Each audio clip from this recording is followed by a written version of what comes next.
Welcome to fairy tales, वो दुनिया जहाँ ख्वाब हकीकत बनते हैं और कहानी जादू से बड़ी होती है। कभी बहुत दूर, इस धरती से बहुत ऊपर, बादलों के पार और तारों के बीच एक ऐसी जादुई दुनिया थी जो सिर्फ सपनों में दिखाई देती है। उस दुनिया का नाम था नूर महल। नूर महल कोई साधारण महल नहीं था, वो रोशनी से बना हुआ एक जादुई शहर था। उसकी दीवारें चमकते हुए सफेद संगे मरमर की थीं, जिन पर सुनहरे नक्श ऐसे चमकते थे जैसे उनमें चांदनी कैद हो। ऊंची ऊंची खिड़कियों से जब सुबह की हल्की रोशनी अंदर आती तो पूरा महल चमक उठता। छत से लटकते कांच के झूमर हल्की हवा के साथ मीठी सी आवाज पैदा करते। और इसी नूर महल में रहती थी एक परी जिसका नाम था चांदनी परी। चांदनी परी की खूबसूरती सिर्फ उसके चेहरे तक सीमित नहीं थी। उसके बाल लंबी रेशमी लटों जैसे थे, कभी आसमानी नीले तो कभी चांद की तरह सफेद। उसकी आंखें गहरी और चमकदार थीं, मानो उनमें पूरा आसमान समाया हो। उसके पर शीशे से भी ज्यादा नाजुक थे, जिन पर रोशनी पड़ते ही रंग बदल जाते। जब चांदनी परी चलती तो लगता जैसे फूल हवा में तैर रहे हों। उसकी आवाज इतनी नरम थी जैसे रात में अंधेरे को छूकर रोशनी गुजर जाती हो। चांदनी परी अक्सर नूर महल के सबसे ऊंचे बुर्ज पर खड़ी होती। वहां से वो नीचे इंसानी दुनिया को देखती। छोटी छोटी बस्तियां, जलती बुझती रोशनियां और लोग जो बिना जादू के भी मुस्कुरा लेते थे। ये लोग बगैर जादू के भी कितने खुश हैं। उसकी माँ मलिका सहर बानो, जो परियों की रानी थीं, सख्त लेकिन समझदार थीं। वो अक्सर कहती, ये इंसानों की दुनिया दूर से ही खूबसूरत लगती है, लेकिन उनके दिल फरीब, धोखे और नफरत से भरे होते हैं। नूर महल के कवानीन आपकी हिफाजत के लिए बनाए गए हैं। माँ, क्या मैं एक बार दूसरी दुनिया में जाने की इजाजत ले सकती हूँ? नहीं बेटा, वो दुनिया हमारे लिए नहीं है। चांदनी, परियों की जिंदगी जादू से चलती है। इंसानी भावनाएं हमारे लिए नहीं होती। लेकिन चांदनी परी का दिल इस बात को कभी समझ नहीं पाया। नीचे इंसानी दुनिया में गुलशन सल्तनत थी।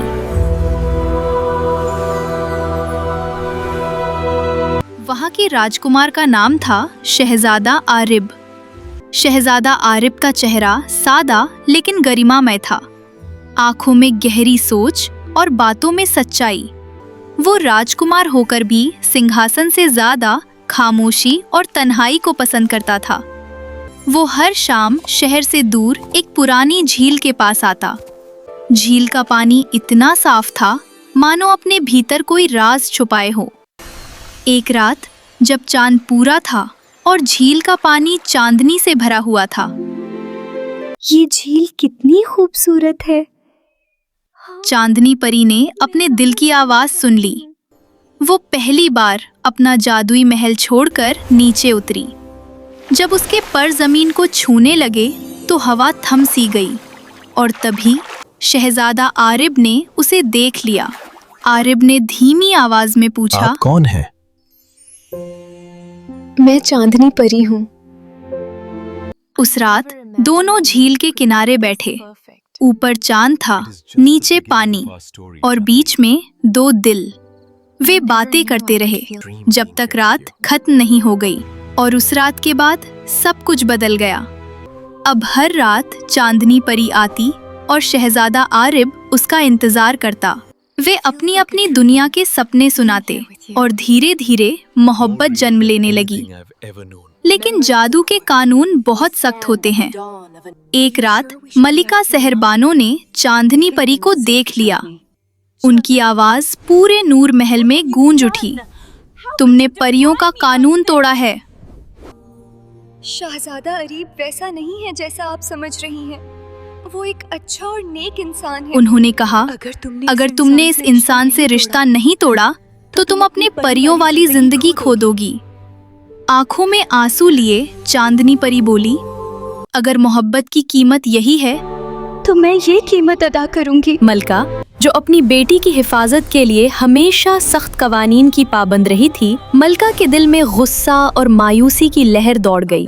उसने अपनी ताकत इस्तेमाल की और चांदनी परी को चांद से बंधे हुए एक जादुई पिंजरे में कैद कर दिया। चांदनी परी, जो हमेशा आज़ादी और मोहब्बत की अलामत रही, अब मजबूर और उदास महसूस कर रही थी। नीचे इंसानी दुनिया में शहजादा अरीब झील के किनारे इंतजार कर रहा था।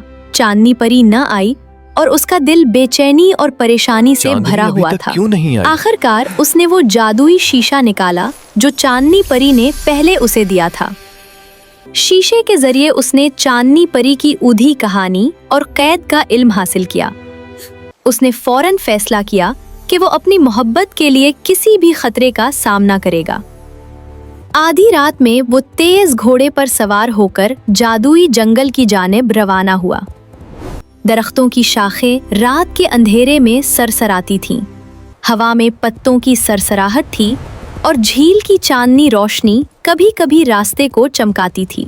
आखिरकार शहजादा जादूगर की झोपड़ी तक पहुंचा, जो जंगल के बीच में एक कदीम और पुरअसरार जगह पर वाक़े थी। झोपड़ी से नर्म नीली रोशनी और खुशबू निकल रही थी, जो माहौल में एक पुरअसरार और जादुई असर पैदा कर रही थी। शहजादा झोपड़ी के सामने खड़ा हुआ और बोला, मैं चांदनी परी तक पहुंचना चाहता हूँ। मुझे दरवाजा खोलने के लिए आपकी मदद चाहिए।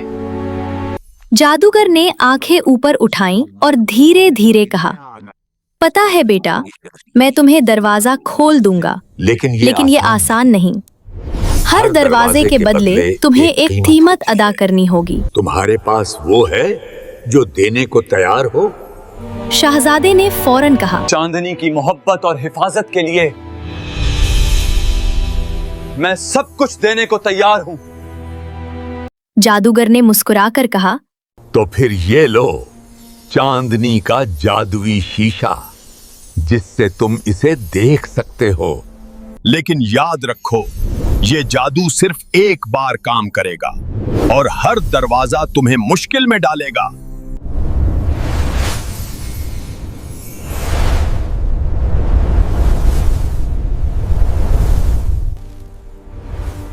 जादुई शीशा अपने हाथ में पकड़कर शहजादा जंगल के अंधेरे में कदम बढ़ाने लगा। हर दरवाजा एक नया इम्तिहान था। पहला दरवाजा हुआ और रोशनी का था, जहां उसे तवाज़ुन बरकरार रखना पड़ा। दूसरा दरवाजा पानी और आईनों से भरा हुआ था, जहां उसे अपने खौफ और तशवीश का सामना करना पड़ा। तीसरा दरवाजा अंधेरे और सुर्ख रोशनी से भरा हुआ था, जिसने उसे थोड़ा खौफजदा किया, लेकिन उसके दिल की सच्चाई और मोहब्बत ने उसे आगे बढ़ने की हिम्मत दी। आखिरकार शहजादा उस दरवाजे के पास पहुंचा जहां चांदनी परी कैद थी, लेकिन उसी वक्त मलका ने उसे देख लिया और फौरन शहजादे को कैद कर दिया। अंदर चांदनी परी रोती रही और उसके गुस्से ने रेड मून की तरह शिद्दत इख्तियार कर ली। उसकी सुर्ख लिबास, सुर्ख बाल और आंखें पूरी नूर महल पर छा गईं और आसमान सुर्ख हो गया। महल में अंधेरा छा गया और हर चीज खौफनाक लेकिन जादुई हो गई। रानी परी, जो पहले मशवरा देने वाली थी, फौरन चांदनी परी के पास गई और समझाया, चांदनी परी, तुम चांद से बनी हो। अगर तुम्हारा गुस्सा ठंडा ना हुआ तो पूरा नूर महल खतरे में आ सकता है। मलका ने दरवाजा खोला और चांदनी परी ने शहजादे को देखा। वो फौरन रोती हुई और शहजादा फौरन उसके पास पहुंचा। चांदनी परी ने शहजादा आरिब को सब सच बता दिया। आरिब ने उसका हाथ थामकर कहा, तुम परी हो या इंसान, मेरी पूरी दुनिया तुम हो। और फिर चांदनी जमीन पर बिखर गई। चांदनी परी के पर धीरे धीरे गायब हो गए और चांदनी परी अब इंसान बन चुकी थी। मलिका सेहरबानो ने ये दृश्य देखा और कहा, सच्ची मोहब्बत जादू से भी बड़ी होती है। कुछ समय बाद गुलशन सल्तनत में शादी हुई, शहजादा आरिब और चांदनी। और कहा जाता है, जब भी चांद पूरा होता है, नूर महल फिर से रोशनी से जगमगा उठता है, क्योंकि मोहब्बत कभी खत्म नहीं होती।